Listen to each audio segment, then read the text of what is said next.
I thought this tariff was made, I thought this rhino was made of rare ebony. Turns out I was completely wrong.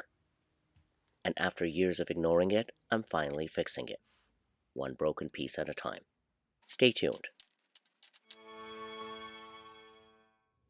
A couple of decades ago, when I was about 10 years old, give or take a couple of decades, my wife, who I obviously hadn't met yet, bought this majestic rhinoceros in Kenya.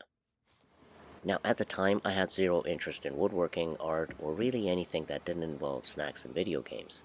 So naturally, I looked at it, shrugged, and moved on with my life. Fast forward to today, and now I can't stop admiring this thing, almost as much as I can't stand having more than one screen of apps on my iPhone. I like to keep things simple, streamlined, and efficient.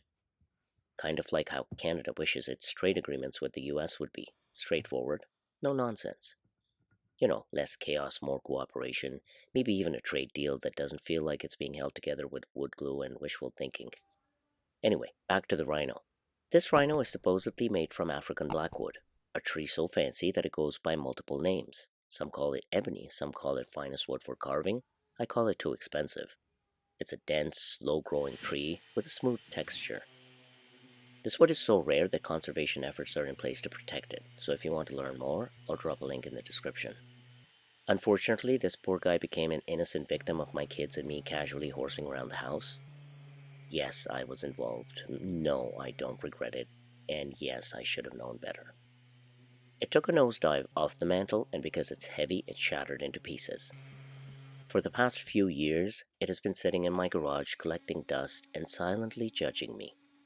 Every time I saw it, I swore I'd fix it, and every time I found something far more urgent to do, like standing in the kitchen, snacking mindlessly while contemplating this poor rhino's tragic fate.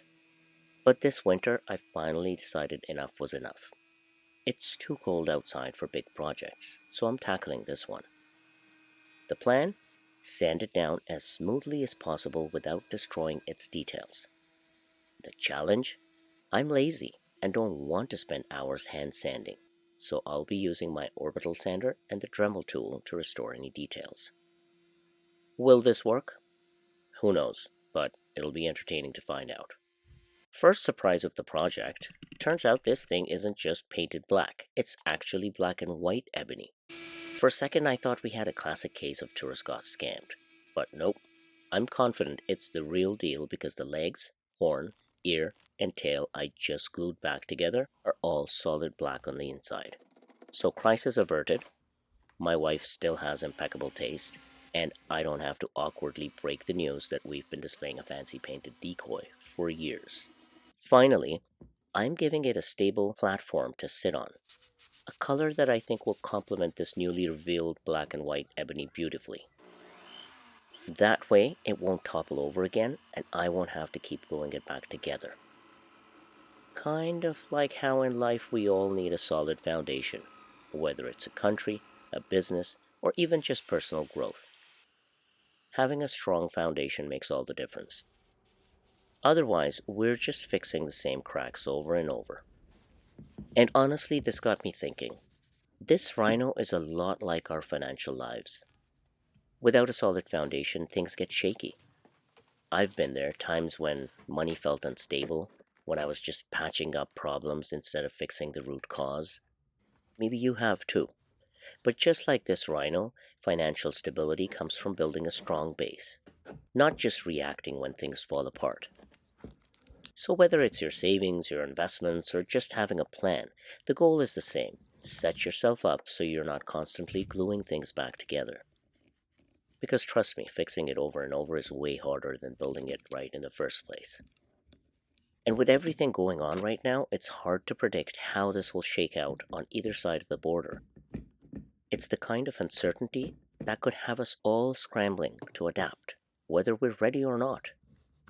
And all this for absolutely no reason, just horsing around the house. On a lighter note, if you're enjoying the content and finding it valuable, I truly appreciate it if you shared it with your friends and family. And if I've earned it, I love for you to hit that subscribe button. It really helps keep this going. I hope you enjoyed the video. Stay tuned to see how this goes. Either I restore it beautifully, or I turn it into modern abstract art. Either way, it'll be fun. Thanks for watching.